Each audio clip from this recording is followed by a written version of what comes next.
Welcome to the Lethal Dispatch. Join Lethal Ted and Lethal Eddie to discuss all things tabletop role-playing, featuring me, Torin Grimblade, your invincible, powerful, lethal, but somehow modest spokesman for lethal fantasy games. Please hit the like, subscribe, and ring that bell. Join us on Instagram, Facebook, X, and Discord.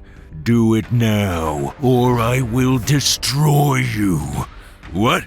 Oops, could you pretty please just subscribe? Hey, Eddie, I told you I could do it nicely. I'm a born diplomat. These mortals love me. Anyway, let's get started. Take it away, guys. Welcome to another episode of the Lethal Dispatch with Lethal Eddie. Lethal Ted. Welcome back.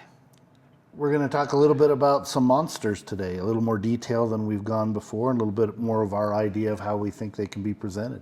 Yeah, it's going to be fun. We've got a lot of things planned and a lot of things that come up very often in the game, because I know that we all have situations, for those of us that have spent a lot of time game mastering games out there, that there are times when a player is going to do exactly the opposite of what you anticipate they're going to do. There's going to be encounters. There's going to be things that you have to come up with on the fly, with very little prep time.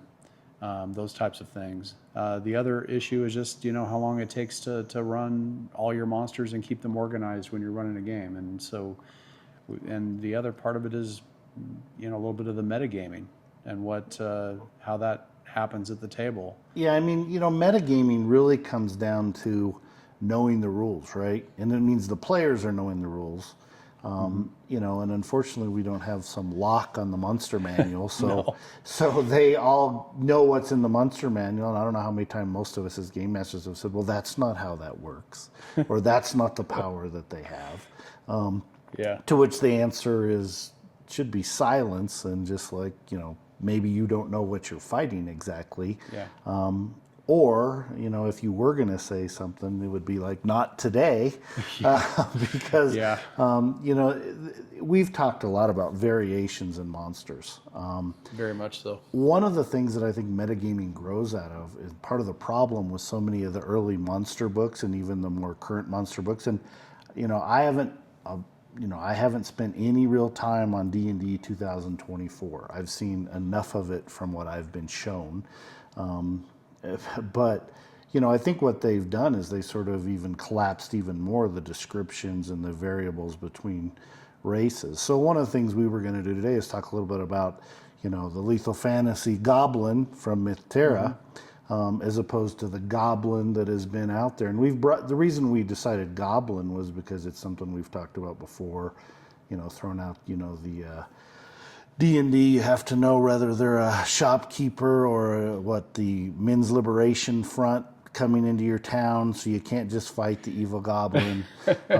You have to know what their motivation is before you can decide that because otherwise you're, making judgments and all of whatever that is.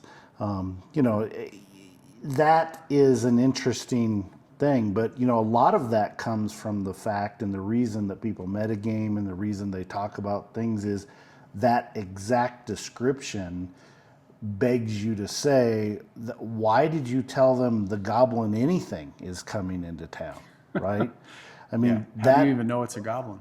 Right. I mean, that is the key to all of this is, and I know we're not the first one to say this, but game masters, dungeon masters should not be saying you see 3 orcs, or you see a troll, or you see a goblin. That is not how that works. Unfortunately, I think most of the current games don't really help game masters, especially newer game masters who are trying to do that, describe things in a way that gives them real tools to create sort of a feeling, an atmosphere. All they do is give very basic descriptions, and if you read those basic descriptions of the players, they're gonna know. They're gonna know. Even if you don't use the word goblins. So just to give you an example, looking at the monster manual from 5e, goblins are described as small, black-hearted, selfish humanoids that lair in caves, abandoned mines, despoiled dungeons, and other dismal settings. Well, first of all, none of that tells you how to describe them. No. That tells you what's inside of them, I suppose, and where they come from. Goblins gather in large, sometimes overwhelming numbers. They crave power and regularly abuse whatever authority they obtain. And it goes through some of their, they like rats and wolves. They're ruled by the strongest and smartest. Well, there's a big surprise, because isn't that sort of the way that works? And they have malicious glee, sort of making them into little jesters. I think they even go on to describe them, if you want mean little fools, hire goblins. That's the description from, that we have from the 5e Monster Manual. I went back and looked at, the description in the 3.5 Monster Manual. In their goblin description, small humanoids that many consider little more than a nuisance. If they are unchecked, their great numbers, rapid reproduction, and evil disposition enable them to overrun and despoil civilized areas. It does give a physical description. This little humanoid has a flat face, broad nose, pointed ears, wide mouth, and small sharp fangs. It walks upright, but arms hang down by its knees. Still doesn't give, something that would be a Well, scary description without some a little bit of help. Well, and exactly. I mean, ultimately, what we're talking about, that is not a description that allows you, any sort of ability to look at your book as a game master and make a description that actually conveys anything. And one of the things is that I think so many books miss, and that we're not going to miss, is a couple of things. Number one, when you are describing something, especially if you've never seen it, you usually are getting it from someone else who has seen it and described it, Yes. right? The other thing is with monsters and that sort of visceral reaction we want to draw from players, we need more than appearance. We need smell, right? In conveying that something smells rancid, or that you can smell the smoke or the tallow on their skin, the smell of burnt fat, things that people can, convey or feel because they've experienced those things, and they can sort of experience that while you're telling the description. Along with giving more than one description of the same creature for game masters use. I mean, one of the things we're going through is we're giving a description with sound, a description without sound, description at distance, description up close. And then the other thing I think you absolutely want to do is you want to have feeling with them. And I think the way we're working to do feeling is all of our monsters have eyewitness accounts. So, you have survivors giving accounts. What did they say? How did they act? And then, with Goblin, which I'm going to show everyone, sort of the rough, without giving all the detail, I'm going to give, a description of, a journal entry that was left after an attack. And that is part of our manual. The pages I read, they're one-page descriptions of goblins. They are little idiots.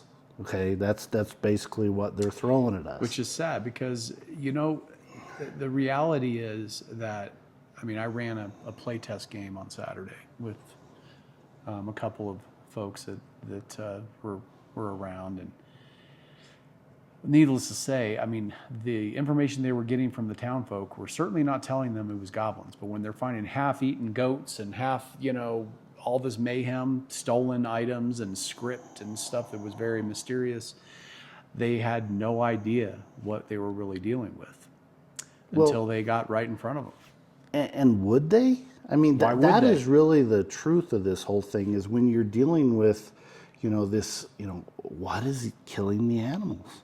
What is rearranging things in the middle of the night in my house, right? How did the shutters get open and there's scratches on them? Who built the pit trap in the middle of my garden and tried to kill me? Right. But the thing is, and one of the things that really drives me crazy is the goblin as this kind of laughable, funny joker. If you go back in lore, that's not what a goblin was. I mean, we're coming up on Halloween. Halloween, ghouls and goblins. It's not, I mean, that is real. So What one they of were the things known is, for. and I did a post about this a little bit. If people saw what I posted on Facebook and on Instagram, but and I'm going to post a lot of this so you can see as we go through it. But one of the things is we have created lore masters, people who are, a learned sage, a cleric, a magic user, fighters that fought them, caravan leaders that give quotes. And to start off with goblins, lights in the dark are not always kind. No.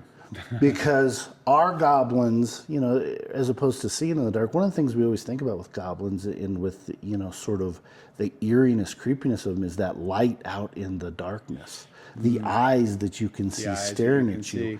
Well, where does that come from? Well, the truth is they have to generate that light. And since in our world, light can go out in darkness, no one has dark vision. The fact that a goblin creates their own light with their eyes, that is terrifying. And when I played it out in this adventure on Saturday, it was very eerie how they got down into this underground area where whatever the cause was, which they still didn't even know what it was. They get to a point where they're about to be ambushed, and their torch, right at that moment, the real-time timer times out on their torch right as combat is starting.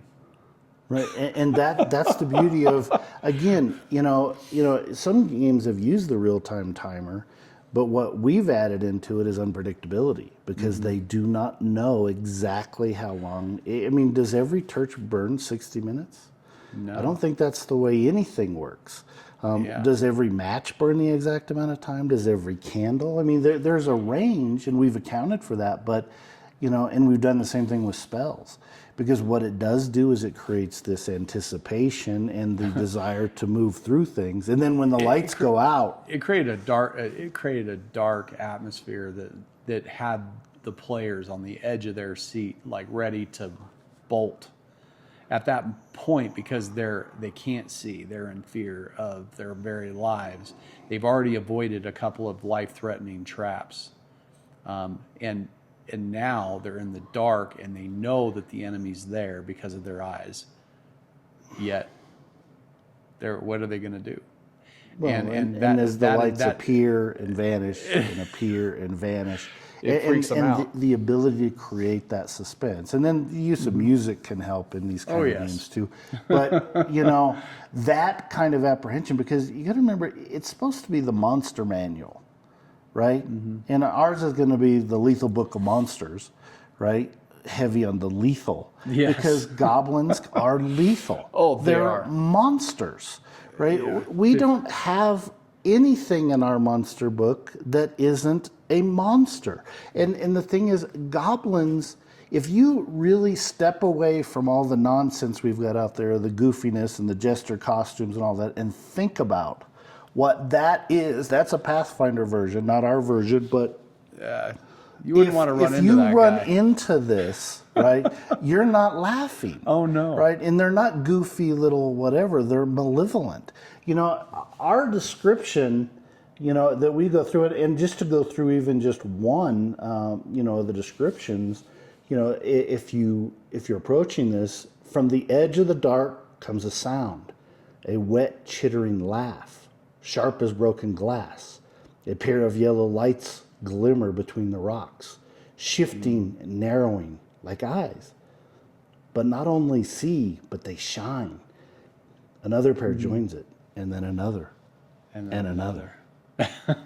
and I mean, you get chills almost as you go through that. And we give, various ways. A cruel grin splits the face, teeth clicking like a rat's trap. It lets out a high, gleeful cackle. Half laughter, half scream. I mean, the ability to evoke something more, And one of the ones that, we came up with that I really like, it stands no taller than a child, but moves with feral confidence that mocks fear. I mean, again, another description, not one description, not some bland description of what's going on. And we have other ones. We've also done them, again, like I said, with and without sound. As we go through it, we also, we go into, the smells that are evoked, and all of that. That's the key to storytelling. I mean, when you're the game magistrate sitting at the table, granted, I mean, a great GM always will go in and they will make these things happen, but not every game magistrate is going to think on their feet like that. It's nice to provide some things that can be used by a game magistrate just on the fly.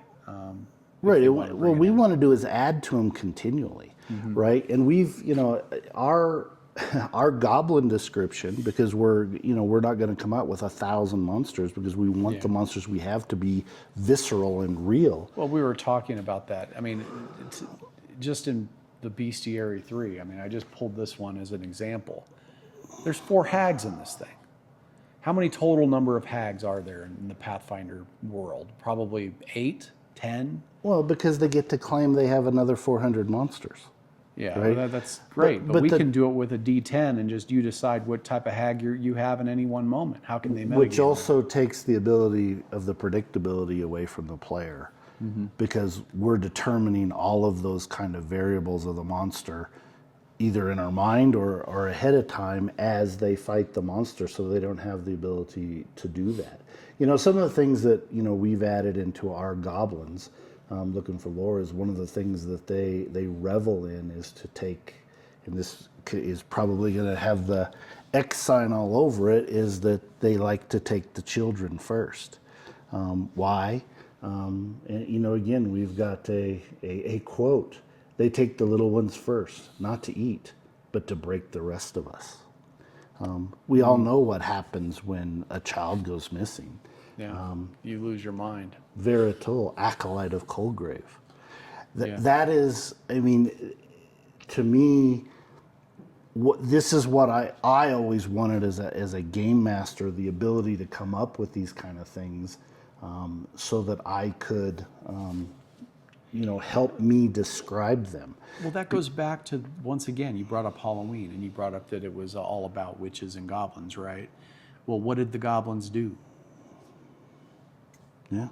They would go in and why do you think they talk about the goblin under your bed or the, right, because they're a monster. And I mean, that's that they used it to scare their children.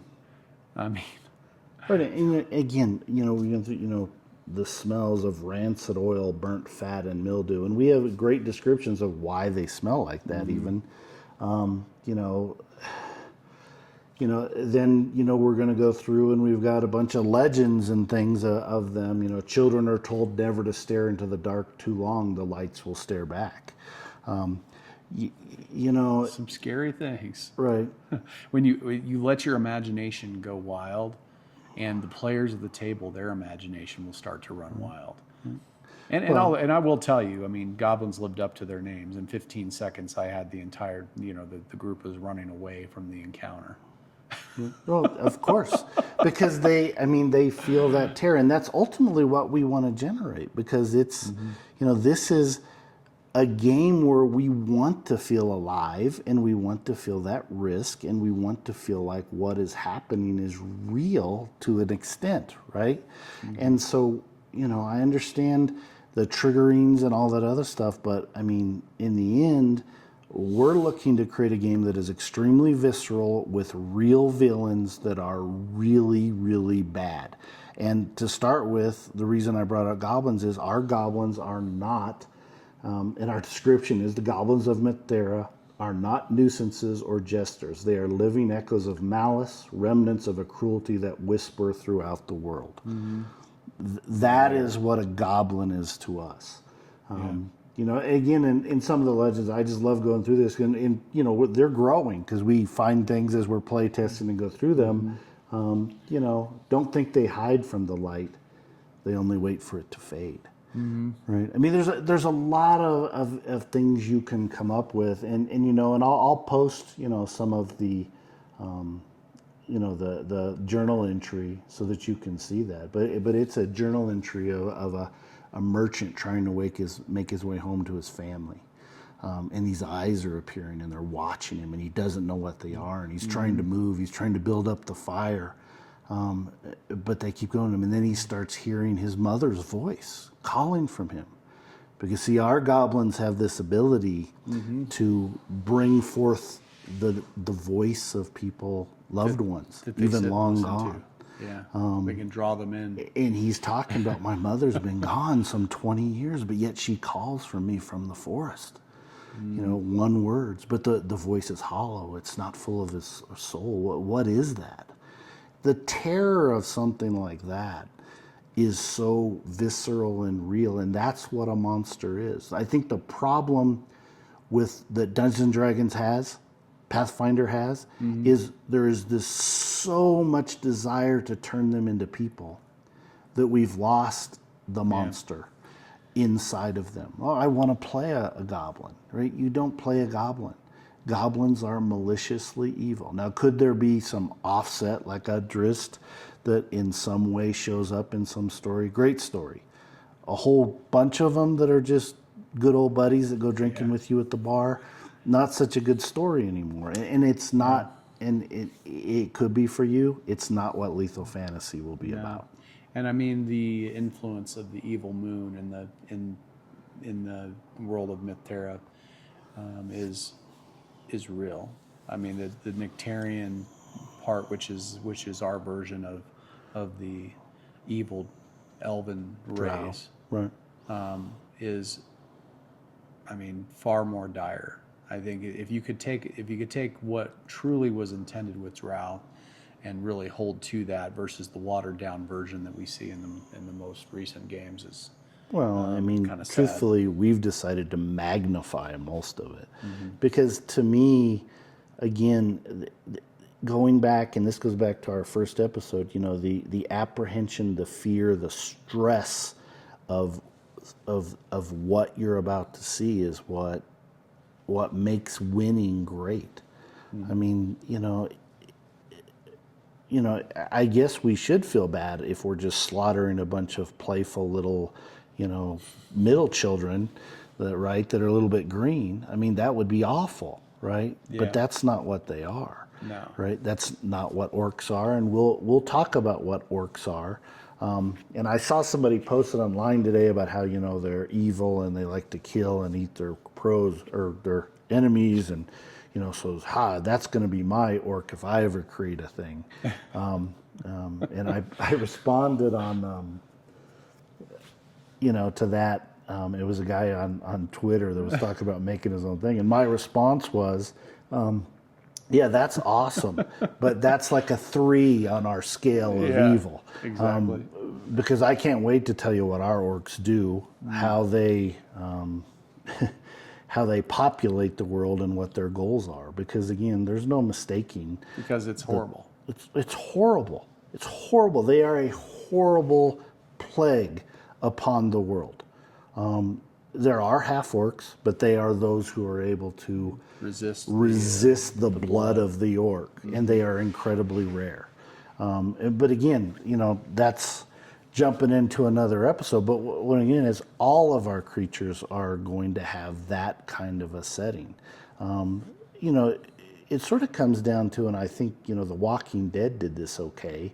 Although I got a little frustrated with it during that series, which is the real evil is other men. Oh, exactly. I mean, right? The monsters that was the are part unknown. At the end, especially. Right? The zombies are a known evil, right? There's no, and I wonder nowadays, right, if there really were zombies, right, would we have the zombie rights people out there wanting to, I mean, would that be Let's a thing? protect the zombies. And where is that? I mean, we're worried about, the goblins and the orcs, right? Well, the zombies used to be people. I mean, aren't they people too? Shouldn't we be having some kind of, protests? And why can't you be a player character zombie? There's probably a game out there you can. Yeah, I mean, you saw that in The Walking Dead a little bit when they were trying to protect loved ones that had switched over to had been bitten. Right, and then but in the end, they ended were up- evil and they were and they had not to be redeemable. killed.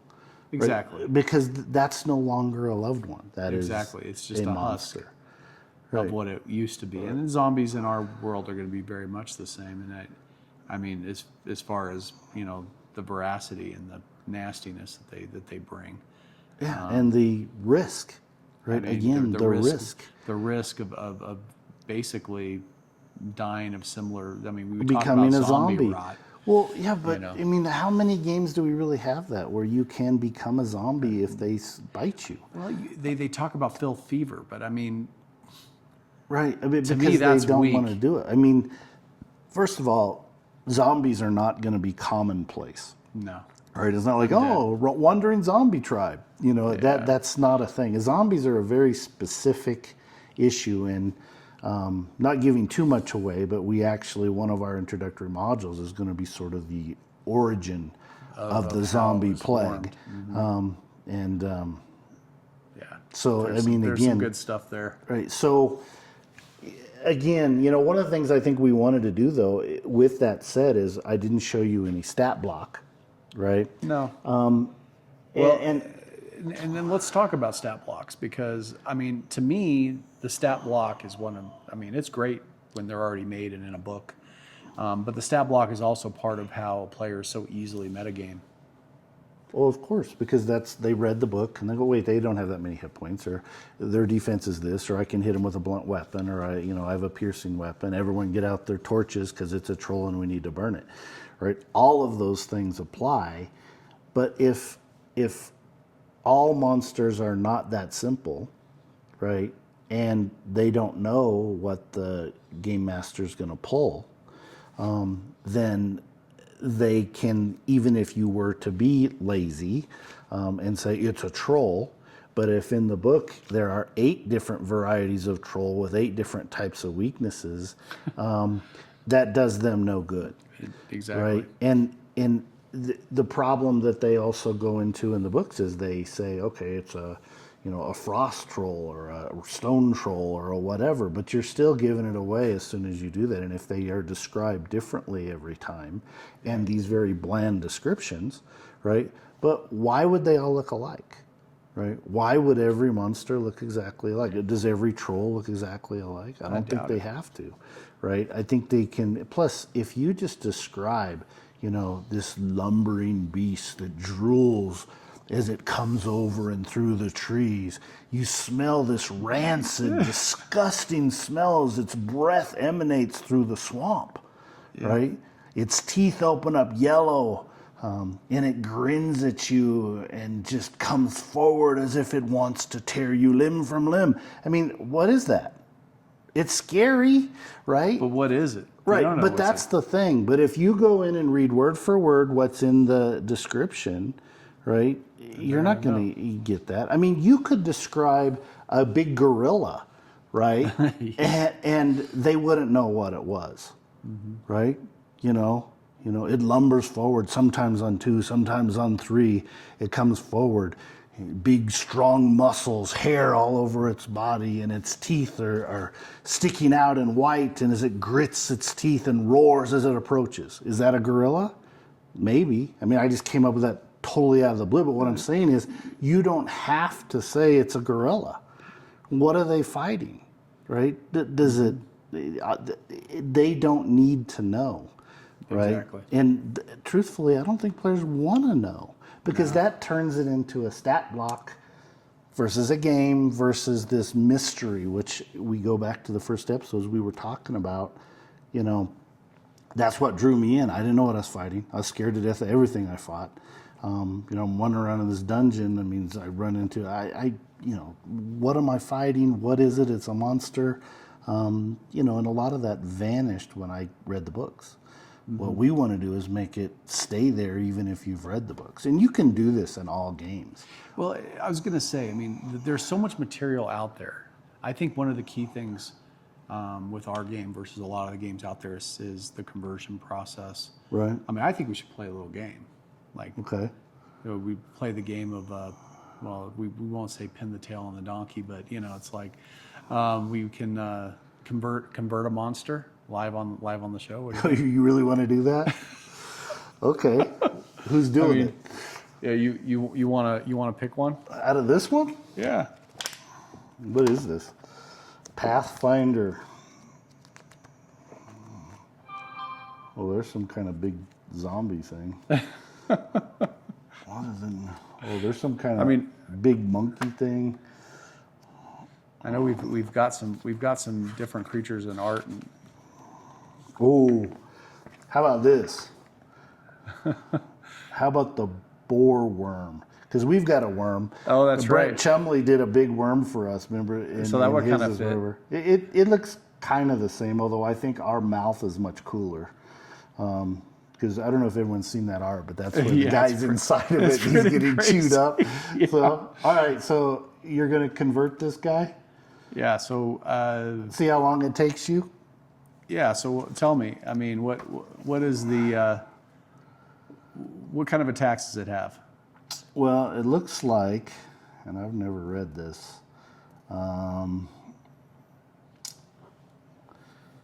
They live only briefly. That doesn't sound fun. Let's see. So it looks like, well, just to go through it, it's it gives it stats and strength, dex, con, that stuff. I don't see how that really. How does that really help? How big is this thing? It's pretty big, isn't it? I mean, if you're talking about comparing it to the worm that Brent Chumley did for us, it's got to be pretty large. I'm trying to see. I'm not used to reading these books. See, this is the problem with this this thing. I may have to have. Well, I would think it's at least larger or larger. I would guess, being a worm, that it probably has burrow. It probably has tremor sense. Yeah, it says boar. An emperor's boarworm can leave a tunnel behind. It leaves a corrosive wake. It is a painful bite.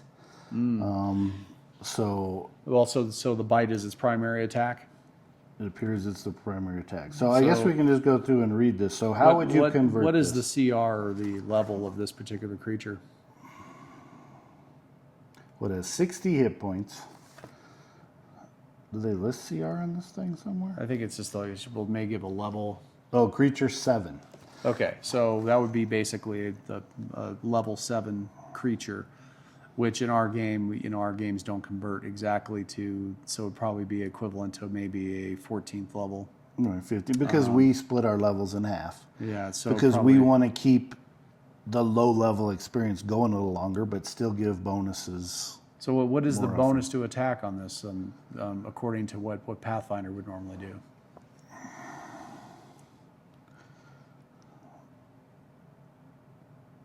Plus 17.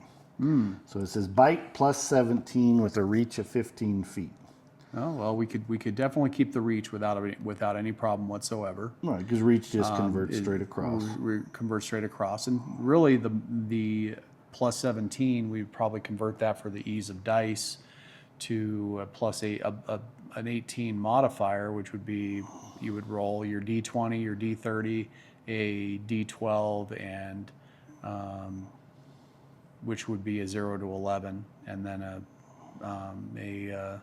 D8 would be a 0 to 7. A 0 to 7, so for a total of 18 potentially. Which, to be clear, gives you a 0 to 18 instead of a static 17. But at the same time, the bonus for the attacker, our good guys, is also variable. So, but what it lets us do is we're not having to keep track of that. Once you set the dice aside, the math is gone, and all you're doing is rolling the dice. And then we got a damage of 2d6 plus 9. So that would, we would convert that to be, and then is there acid? Is there any other? Plus 1d6 acid. So we would have 2d6 plus bite. 1d6 acid, and then there's a modifier that they normally would put on there. What's the modifier? Plus on that? 9. So that plus 9 would be easy to convert as well to a modifier. And then, of course, we would convert that to exploding dice instead of, so you'd essentially have 3d6 exploding plus a modifier of 0 to 9, which is an easy, it's just a gray modifier dice. Or it looks like the bite itself has a DC 25 fortitude save, which we would do as a toughness. or you right? suffer pain. So yeah, we would have a basically a DC 25 would become a modifier 25, which we would do with a D20 and a D6 right, modifier plus die. your D20, roll those versus, and that converts very easily.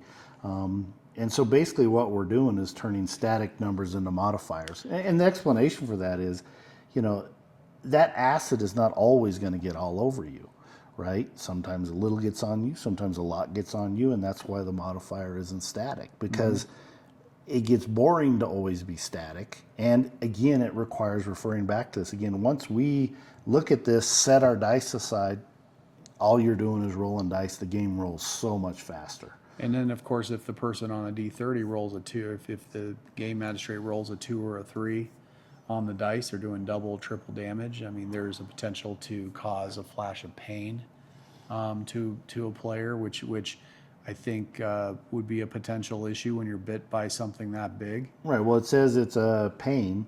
So we have our sort of soul condition that sort of affects you is a flash of pain. Something that causes you pain, discomfort, whatever, that affects you ongoing. And so that would be a toughness save, and it would give basically the same effect. We're not needing to change the effect. And it just shows how easy it is to convert it. We take all the existing numbers that are there. You want to convert it to the right level and not choose something that's...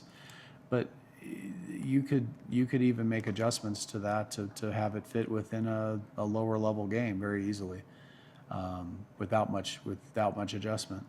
No, that's the thing is, creating a monster on the fly, like you've mentioned, is so simple. You're literally, one of the things with that, it says, it's attacks.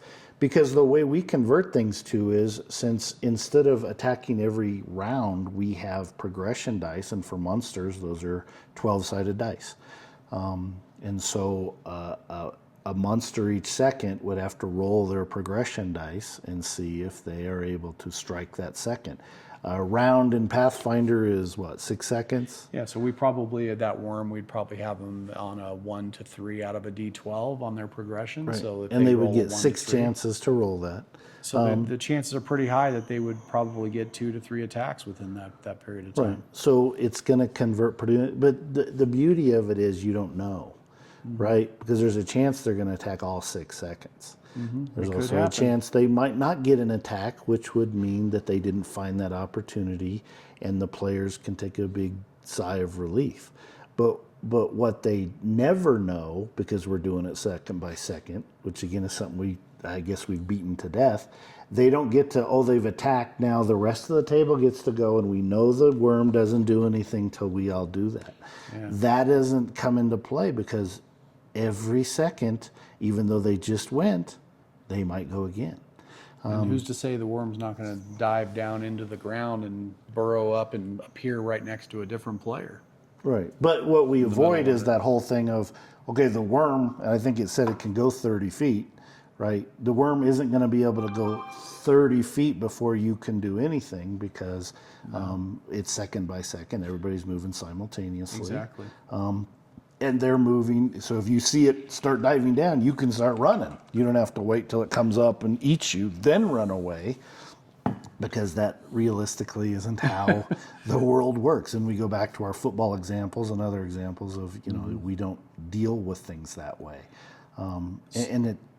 So again, yeah, you're right. I mean, all of the monsters, any book you pick up that has roughly hit points, attack, defense, so armor class, you convert readily to our system. Armor class is a little bit different because of the way that we deal with armor in our game versus the... Well, we have damage resistance plus what a defense is, but since they have a DC, if a DC is 20, realistically, you're basically converting again to modifiers. What is the chance that they can get over that? A DC of 20 is probably just a straight D20 in our game.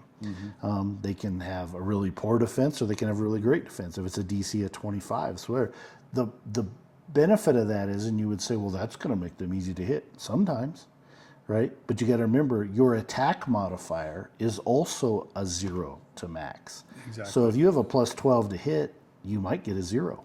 You might. And that's because not every attack nor defense is equal. And Exactly. by letting the dice tell us and by letting the dice handle it, everything accelerates. Everything is faster. And once the dice are in front of us, we just play. Combat goes faster. It's more dynamic, more exciting. Yeah, it definitely moves fast. I think the other thing we were talking about, in the very beginning, was how quickly you can lay down a few stats and run a game. Like, it was amazing without any stat block for our goblins or anything in front of me that I was able, in a few minutes, when a couple of people decided they wanted to play Lethal Fantasy, that I was able to pull them in and run a game that quick. Because I mean, personally, I've had a lot on my plate in my personal life, and so I didn't have a lot of prep time. And sometimes that'll come up, and sometimes I think prep time is what prevents people from even getting ready to run their game. So, I mean, from a creation, I mean, do you want to talk a little bit about the few key things that you think you have to have in order to basically run a monster right then and there with your players? Well, I mean, ultimately, really all you need to know is how many hit points you want to give it, and that's pretty simple. What its bonus to hit is, and what its bonus to defense is. So how easy is it to hit? How hard it hits, I suppose. And how easily it can hit you. So it's always D20. Then we have basically 3 saves. I mean, we have a dodge save, a toughness save, and a willpower save, right? So attacks of the mind, attacks of, toughness, and then your ability to get out of the way. And that's really all it comes down to, and you really don't need anything else. We do have, a damage resistance, where we're talking about, exactly, how much damage is absorbed by armor or skin or whatever, but just from being hard. Because again, armor doesn't make you harder to hit, it makes you harder to hurt. In fact, makes you easier to hit. So, all of that comes in, but you can see from a stat block, do they have plate armor on? Do they have chain armor on? What do they got? And you're pretty able, to figure that out. I mean, I think you can create, and we've said it before, I think you can come up with an entire, Well, you've set. got certain monsters are going to have natural resistance to things. They have thick skin, like an orc, for example. But the truth is, I don't have to explain that, right? I just give them a number, right? Yeah, okay, I say, he's got thick skin. I give him a DR4. Yeah. Right, and I just go with it. I don't have to explain you don't have to think everything. too much of it. Right? I mean, and the thing is, special abilities. People are worried about special attacks, different attacks, those types of things, and those are all figured out by the dice. If it's a 1 to 3 on a D12, maybe the first, if you roll a 1, it's a bite. Roll a 2, it's a claw. Right, and that's what we did. That's part of why we did that is so the whole claw bite. Where you used to have to keep track of, did they hit the claw last time? Was it the bite last time? Not having to think about it. And does that ever even make any sense that they always go claw, bite? The truth is, a 1's a claw, 2's a claw, 3's a bite. So if the dice rolls a 3, they bit. If the next time they attack, they roll a 3 again, they bit. Yeah, and I think for a future episode that we need to show maybe a converted choose a popular adventure or adventure path, depending on whether we go with a Pathfinder or Dungeons and Dragons, and actually play out the encounter with a full conversion, so we can show how versatile the system is on converting monsters and those types of things. Because I really the ability to be able to sit down and just as a game master run monsters. The other part of it is how easy it is to run multiple monsters at the same time with different levels of difficulty. So you have, as an example, on Saturday I had 2 goblins that were very, very basic goblins that they had to roll a 1 or a 2 on a D12. Right. I had one that had to roll a 1 to 3, and I had one that could roll a 1 to 4 to attack. And so we did different levels of skill that definitely added some difficulty, but made it super easy for me as a game master to be able to run. Well, it's just a different colored dice. Yeah, exactly. It made it super easy just to roll the dice and say, oh, no, none of them are attacking, or this one's attacking. And you don't have to keep track of static initiative order, who attacked last, who's next in order. Every second you roll the dice, they tell you who you're attacking for, and you move on.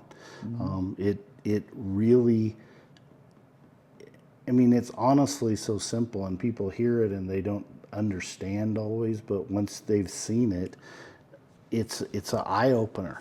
And again, we're the box is behind us, and we're going to get this thing out soon. We're working furiously to get it in shipment. So stay with us, stick with us, and we'll show you. Well, I think anything else you wanted to cover for today? No, We're pretty much it. So we want to invite everybody to stay tuned for our next episode. We do have a couple of things planned in the next couple of episodes regarding the running a Foundry game online for our episode. I'm working hard to put that all together. And I mean that's been fun.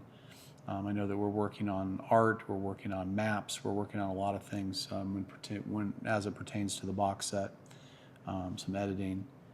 So we've got some fun stuff planned for future episodes. So hopefully we get to see all of you there with us as we plan for our next one. And I want to say farewell for now. See you next time. Take care. Thanks for joining us. Thank you for joining us for the Lethal Dispatch. We value your feedback and comments. Please like and subscribe to our channel so you don't miss updates on the Lethal Fantasy Tabletop Role-Playing Game. Join us on Facebook, Instagram, X, TikTok. Join our Discord channel to chat directly with Lethal Ted and Lethal Eddie and find out what comes next. Lethal Fantasy, the evolution of the tabletop experience.